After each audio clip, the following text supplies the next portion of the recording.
તલોદ તાલુકા પંચાયત કચેરી તથા મામલતદાર કચેરી ખાતે ઉમેદવારોના ટેકેદારોના ટોળે ટોળા ઉમટ્યા।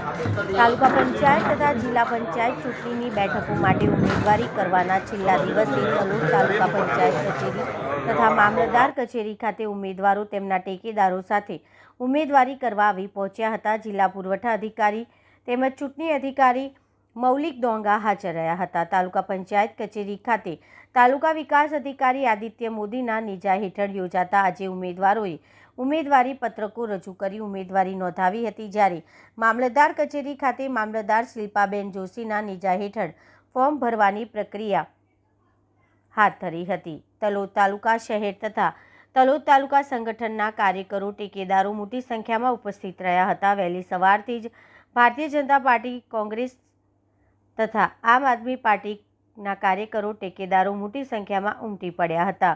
રિપોર્ટર જયંતિભાઈ પટેલ, તલોદ, સાબરકાંઠા।